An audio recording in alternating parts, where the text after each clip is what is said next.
നമ്മുടെ മാരാരിക്കുളം വടക്ക് കൃഷിഭവനിൽ നമ്മളിപ്പോൾ നിൽക്കുന്നത് ഏറ്റവും മികച്ച നെൽകർഷകനായ മനോഹരൻ സാറിൻ്റെ പാടത്താണ്. ഇവിടെ വിരിപ്പുമുണ്ടകനാണ് പ്രധാനമായിട്ട് കൃഷി ചെയ്ത് വരുന്നത്. എന്നിപ്പോൾ ഇവിടെ ഞാറ് നട്ടുകൊണ്ടിരിക്കുന്ന പ്രവൃത്തി ചെയ്തുകൊണ്ടിരിക്കുകയാണ് നമ്മുടെ ചേച്ചിമാർ. അപ്പോൾ എങ്ങനെയൊക്കെയാണ് ഈ വിരിപ്പുമുണ്ടകൻ കൃഷി ചെയ്യുന്നതെന്ന് നമ്മുടെ മനോഹരൻ സാർ നമുക്ക് വേണ്ടി പറഞ്ഞു തരും. നമസ്കാരം. മാരാരിക്കുളം വടക്ക് കൃഷിഭവനിലെ 12-ാം വാർഡിൽ പാമ്പുചാൽ പാടത്ത് വിരിപ്പുമുണ്ടകൻ കൃഷി ആരംഭിച്ചു. പ്രത്യേകം ഞാറ്റടി തയ്യാറാക്കി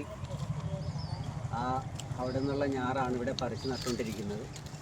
വേനൽക്കാലത്ത് പച്ചക്കറി കൃഷിക്ക് ശേഷമാണ് ഇങ്ങനെ നിലം ഉഴുത് ഈ വിരിപ്പ് മുണ്ടകൻ ഞാറ് നട്ടുകൊണ്ടിരിക്കുന്നത്. ആദ്യമല വേണം പണിയാണ് ഇന്ന് പൂർത്തിയാകുന്നത്. കഴിഞ്ഞ 3 ദിവസമായി ഇവിടെ 10 ചേച്ചിമാരിങ്ങനെ ഞാറ് നട്ടുകൊണ്ടിരിക്കുകയാണ്.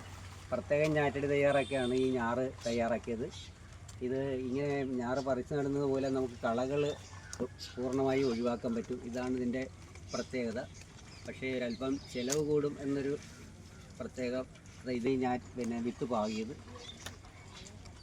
ഒരു 4-5 ദിവസം താമസിച്ചാണ് അപ്പോൾ ഇത് നടാൻ സാധിച്ചത്. കൃത്യം 1 മാസം ആകുമ്പോൾ ഞാറ് പറിച്ചു നട്ടാൽ കൂടുതൽ കുറച്ചുകൂടി മെച്ചമാകുമായിരുന്നു.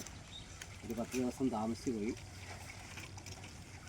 എല്ലാ വർഷവും ഈ പാടത്തിങ്ങനെ ഞങ്ങൾ വിരിപ്പുമുണ്ടകൻ കൃഷി ചെയ്യുന്നുണ്ട്.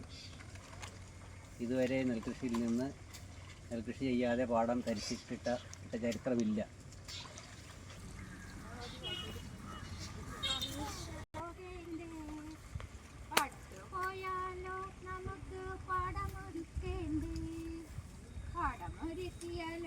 നമുക്ക് വിത്ത് വിതയ്ക്കേണ്ടേ? വിത്ത് വിതച്ചല്ലോ, പിന്നെ വിത്ത് മുളച്ചല്ലോ, അത് നട്ടടിയായല്ലോ, അത് കാറ്റടിയായല്ലോ.